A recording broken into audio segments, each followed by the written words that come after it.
നമ്മുടെ സമൂഹത്തിൽ ഇപ്പോഴും വളരെയധികം വ്യാപിച്ചിരിക്കുന്നൊരു കാര്യമാണ് ഒരു പെൺകുട്ടിയെ പ്രായമായാൽ വിവാഹം കഴിപ്പിച്ച് അയക്കുക എന്ന് പറയുന്നത്. ഇപ്പോഴും ഈ 2025 പോലും ഈ പ്രാകൃതമായ രീതി പ്രാക്ടീസ് ചെയ്ത് വരുന്നുണ്ട് എന്ന് ആലോചിക്കുമ്പോൾ തന്നെ എനിക്ക് ഈ സമൂഹത്തോട് തോന്നുന്നത് ലജ്ജയാണ്. മൊത്തം ഓൾ ടുഗെദർ ഒരു സ്ത്രീയെ അല്ലെങ്കിൽ ഒരു പെൺകുട്ടി പ്രായമായാൽ അവളെ എങ്ങനെ വിവാഹം കഴിപ്പിച്ച് അയക്കാം എന്നല്ലാതെ വേറൊന്നും മാതാപിതാക്കൾക്ക് ചിന്തിക്കാനില്ല. ആ കുട്ടിക്ക് എത്ര നല്ല രീതിയിൽ എഡ്യൂക്കേഷൻ കൊടുക്കാം, ആ കുട്ടിക്ക് ഉപരിപഠനം എങ്ങനെ ചെയ്യിപ്പിക്കാം, അതിലൂടെ അവൾക്ക് സ്വയം പ്രാപ്തി എങ്ങനെ വരണം, അതിലൂടെ അവൾക്ക് നല്ലൊരു ഫിനാൻഷ്യൽ ഇൻഡിപെൻഡൻസ് എങ്ങനെ വരണം, ഈ വക കാര്യങ്ങളൊന്നും ഇപ്പോഴും മാതാപിതാക്കൾക്ക് പ്രധാനമല്ല. തങ്ങളുടെ ചുമതലയായ ഒരു പെൺകുട്ടിയെ എത്രയും പെട്ടെന്ന് മറ്റൊരാളുടെ വീട്ടിലേക്ക് കെട്ടിച്ചയക്കുക എന്നുള്ള ഒരു വിചാരം മാത്രമേ ഇപ്പോഴും കുറേ മാതാപിതാക്കൾക്കുള്ളൂ. കുറേ പേര് മാറിയിട്ടുണ്ടെങ്കിലും ഇപ്പോഴും മാറാത്ത ആൾക്കാരുടെ സംഖ്യ വളരെ കൂടുതലാണ്. എന്തിനാണ് ഈ വിവാഹം എന്നുള്ള കാര്യം ആരും തന്നെ ചിന്തിക്കുന്നില്ല. വിവാഹം എന്ന് പറയുന്നത് പെൺകുട്ടികൾ വിവാഹം എന്ന് ആലോചിക്കുമ്പോൾ തന്നെ ചിന്തിക്കുന്നത് മെഹന്തിക്ക് എന്ത് ഡ്രസ്സ് ഇടാം, എന്ത് മൈലാഞ്ചി ഇടാം, മെഹന്തിൻ്റെ സമയത്ത് ആരെയൊക്കെ ഫ്രണ്ട്സിനെ വിളിച്ചിട്ട് താൻ വിവാഹം കഴിക്കുകയാണെന്ന് കാണിക്കുക, ഒരു വിവാഹം കഴിച്ചു കഴിഞ്ഞാൽ ഉണ്ടാവുന്ന ഭർത്താവിനോടൊപ്പം പോകുന്ന ഹണിമൂൺ ട്രിപ്സും അതിനുശേഷം പോകാൻ പറ്റുന്ന all Kerala all India and over the globe ട്രാവലും, ഇതൊക്കെയാണ് വിവാഹം എന്നാണ് കുറേ ബാലിശമായ പെൺകുട്ടികൾ ഇപ്പോഴും വിചാരിച്ചു വച്ചിരിക്കുന്നത്.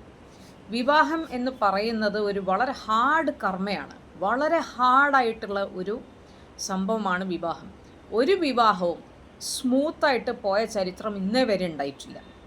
കൂടാതെ നിങ്ങൾക്കൊരു കുഞ്ഞ് പെട്ടെന്ന് തന്നെ ഉണ്ടായിക്കഴിഞ്ഞാൽ ഒരു 20-25 വർഷം വരെ നിങ്ങൾ കെട്ടിപ്പൂട്ടി ഒരു ബന്ധനത്തിൽ ഒരു പ്രോജക്റ്റ് ചെയ്തുകൊണ്ടിരിക്കുന്ന അവസ്ഥയാണ്. നിങ്ങൾ വിവാഹത്തിന് യോഗ്യനായിട്ടുള്ളതോ അല്ലെങ്കിൽ യോഗ്യയായിട്ടുള്ള വ്യക്തിയാണോ എന്ന് ആദ്യം ചിന്തിക്കുക. നമ്മൾ പറയുന്നത് whether you are A husband material or A wife material. എന്താണ് ഈ husband material and wife material?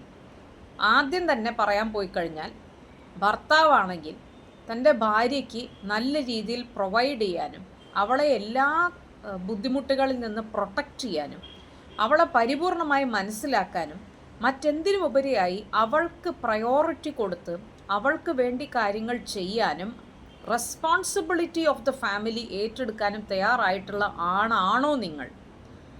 എപ്പോഴും നിരന്തരമായും വിവാഹം എന്ന് പറയുന്നൊരു ഇൻസ്റ്റിറ്റ്യൂഷനിൽ തങ്ങി നിൽക്കാൻ വേണ്ടി ഇഷ്ടമില്ലാത്ത പലതരം ജോലികൾ ചെയ്യാൻ തയ്യാറാണോ നിങ്ങൾ എന്ന് നിങ്ങൾ ആദ്യം ചിന്തിക്കാം. രണ്ടാമത്തത്, ഒരു വൈഫ് മെറ്റീരിയൽ എന്ന് പറഞ്ഞാൽ ഭർത്താവിന് എല്ലാ തരത്തിലുള്ള സുഖ സൗകര്യങ്ങളും നൽകിക്കൊണ്ട്, ഭർത്താവിന് പ്രയോറിറ്റി നൽകിക്കൊണ്ട്, അയാളുടെ അടുത്ത് എതിർത്ത് സംസാരിക്കാതെ, അയാളുടെ അടുത്ത് കോംപ്രമൈസ് ചെയ്ത് ഗിവ് ആൻഡ് ടേക്ക് എന്ന രീതിയിൽ തന്നിഷ്ടം കാണിക്കാതെ നിങ്ങൾക്ക് നിങ്ങളുടെ ഭർത്താവിൻ്റെ കൂടെ ജീവിക്കാൻ പറ്റുമോ എന്നൊരു സ്ത്രീ ആദ്യം ചിന്തിക്കുക. കൂടാതെ അയാൾ ആവശ്യപ്പെടുമ്പോഴൊക്കെ അയാൾക്ക് സെക്സ് കൊടുക്കാൻ പറ്റുമോ എന്നുള്ളത് നിങ്ങൾ ചിന്തിക്കുക.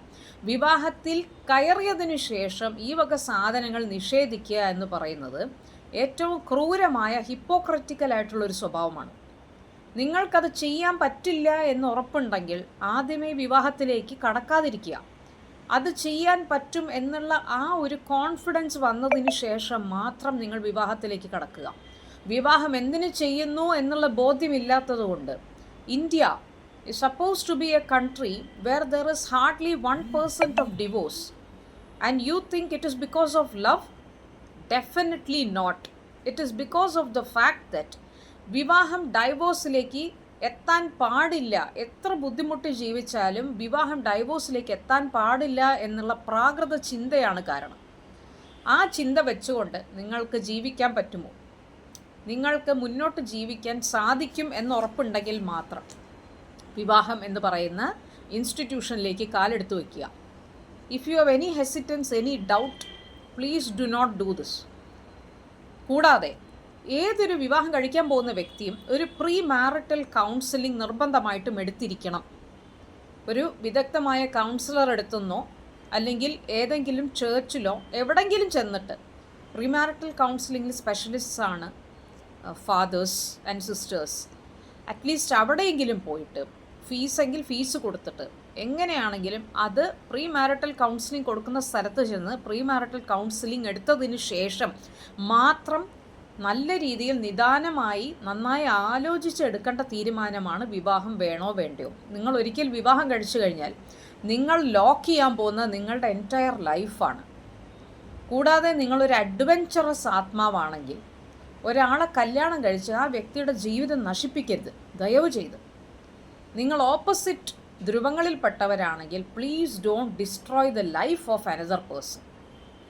അല്ലാതെ വിവാഹം കഴിക്കുന്ന സമയത്ത് ഒരു ബോധമില്ലാതെ വിവാഹം കഴിച്ചിട്ട് മറ്റൊരാളുടെ, നിങ്ങളുടെ സ്പൗസിൻ്റെ കാര്യം ചിന്തിക്കാതെ എന്തൊക്കെയോ ചെയ്തു കൂട്ടാനാണെങ്കിൽ നിങ്ങൾ ചെയ്യുന്ന ഏറ്റവും വലിയ ക്രിമിനൽ ആക്റ്റാണത്. അഡൾട്ടറിയേക്കാളും നീചമായിട്ടുള്ളൊരു കാര്യമാണ് വിവാഹം കഴിച്ചതിന് ശേഷം ഭർത്താവിൻ്റെയോ ഭാര്യയുടെയോ ആഗ്രഹങ്ങൾക്കും ആവശ്യങ്ങൾക്കും അവരുടെ സ്ട്രഗിൾസിനും നിങ്ങൾ സപ്പോർട്ട് ചെയ്യാതിരിക്കുക, അത് നടത്തി കൊടുക്കാതിരിക്കുക എന്ന് പറയുന്നത്. ദയവ് ചെയ്ത് ഇതിനെപ്പറ്റി ഒരു 10 അല്ല 100 അല്ല 1,00,000 തവണ ഇതിനെപ്പറ്റി ചിന്തിച്ചതിന് ശേഷം മാത്രം തീരുമാനം എടുക്കുക.